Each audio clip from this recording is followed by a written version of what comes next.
Welcome to Real Estate Questions here at Dream Home, Tennessee, where we sit down and talk to experts about all things real estate, especially things most don't think about until the moment they wish they had.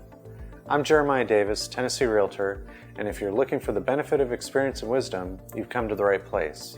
Today we have questions for Shawn Rosson, owner and operator of Oh No Home Repair. Shawn is a handyman who specializes in property maintenance and punch list items that are a part of almost every real estate transaction. Small and large repairs are often not appreciated in terms of their actual worth, and it's a good idea to understand their true value before finding yourself under the pressure of a contract. You might also be surprised at how much trouble could be saved by regular, simple home maintenance. Welcome, Shawn, and thank you for joining us. So, Shawn, what is your background in property management and real estate? So I started in 2016 renovating homes and basically flipping or renovating for resale.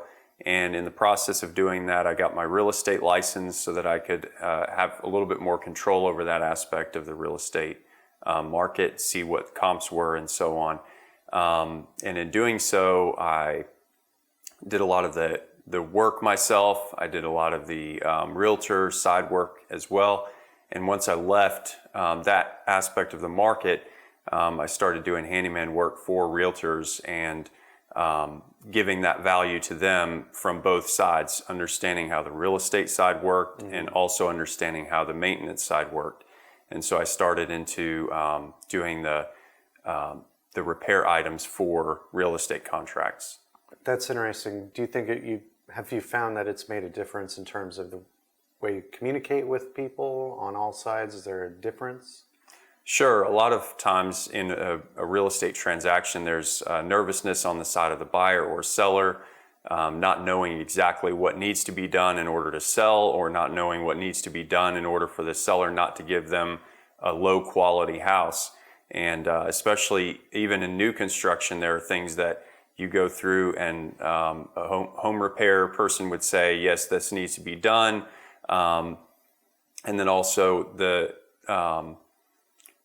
the inspector, home inspector, may look at something and say it may need to be done, but it doesn't really need to be done. Sometimes if you've got an immaculate house, a home inspector still has to justify their existence. And so they end up telling you something that they've noticed, but it's not really that big of a deal. And sometimes home buyers can get caught up in that as part of the transaction when it's really a non-essential or non-important thing. Mm-hmm. What do you like most about it, home repair? I'm very entrepreneurial and very creative mind, and so a lot of times I like to get in, find a problem, especially problems that homeowners or various people will look at and say, I cannot find out the solution to this problem. I have hired other people. The worst part is hiring other people that can't figure it out. And then I'll come in and figure out what that solution is. And I guess the greatest satisfaction is finding a solution to a problem that nobody else can solve. So what are some common repair items that people tend to overspend on? By far, crawl space. Really? Most people do not want to get in a crawl space, and the people doing the work know that. They don't want to get in the crawl space either. So it's kind of one of those, hey, I don't want to do it, but I'll do it for this amount.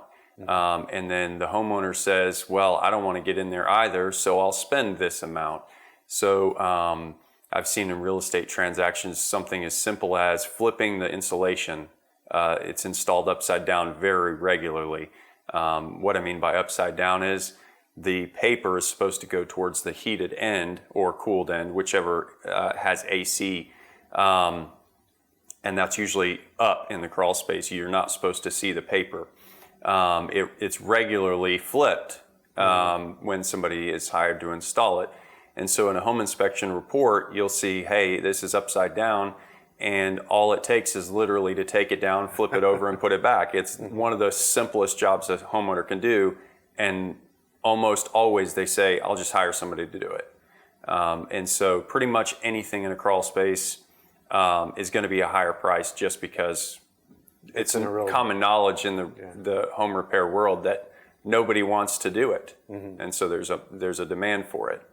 Sure. And that leads to my next question. What are some of the intimidating home repairs that are a lot simpler than they appear? And you've already talked about the repair with the insulation in a crawl space, but are there some others that people just kind of freak out about when it's really not as big a deal?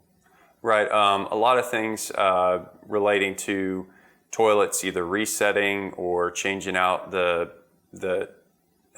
parts inside the tank. They're very simple repairs. Replacing faucets, things like that. Sometimes, depending on the faucet manufacturer, there's specialized tools that make it easier, but it's always doable. Those sorts of things that the average homeowner just says, I don't want to touch it. A plumber needs to do this, or changing out outlets. I don't want to touch electricity. It's dangerous. So in general, a homeowner can do those simple things with ease, and I would actually recommend that they do that if they have enough confidence to do it. If they don't, then just hire somebody. Sure. Well, you mentioned repairs like on a faucet or something like that where there are specialized tools. What are some of the best resources that a person can have or take advantage of for do-it-yourself home repair? In other words, how would they find out they need a special tool that would make the job a lot easier? A lot of times when you buy the faucet, whatever type that you buy, there will be an instructions list. You'll look over that and it'll tell you right on the front almost always what tools are necessary to complete this job. That doesn't necessarily mean that those tools are necessary. You can kind of get away with some other tools, and some of the tools I find handy to have are not on that list. They're just, you kind of have to just know that that's a better tool to use. But as far as resources, YouTube has been the lifesaver of the homeowner DIY situation. And I've found that if there's something you wonder about, or you're curious if you could do it yourself, you can just go to YouTube, search it, do an internet search, and something will pop up. You'll be able to watch it and say, hey, that's not something I want to do. Sure. Or that's a lot easier than I thought it was. Yeah, and like you said, I mean, there's repairs for just about anything you could think of. And people who want to, with all this knowledge that never really been asked before, right? And all of a sudden there's this medium, they can kind of put themselves out there.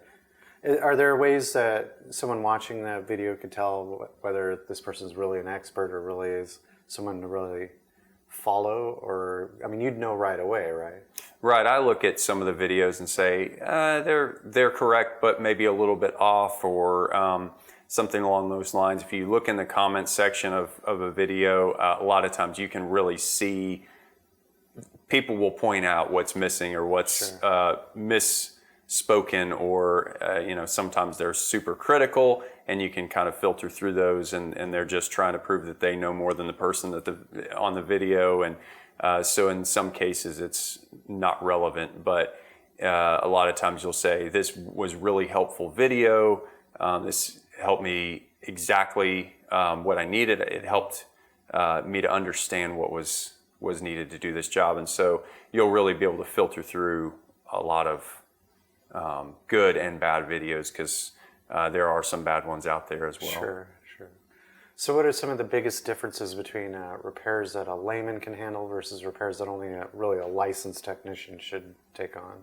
I would say that in the case of home repair, codes will tell you. If you are required to pull a permit for something, then you should probably hire a professional to do that job. Some examples are, if codes requires if you pull any new electrical wire, then you have to get a permit to do that. And so I would get an electrician to pull a new wire, run a new outlet, run a new light, and so on. Whenever you're adding new plumbing, you should hire somebody who knows what they're doing. It's not always as simple as it seems. There are various other things that you would look at and say, yes, a permit's required for this. I'm going to hire somebody to do it. But like I said before, if there's something that you look at and you say, that's a pretty simple fix, then I would encourage people actually to try that. Well, thank you once again, Shawn, for being with us today. We really appreciate your time and valuable insight. Well, once again, this is Jeremiah Davis at Dream Home Tennessee, and I will see you next time. Keep following Dream Home Tennessee for all the latest in helping you get into your dream home. Thank you for watching.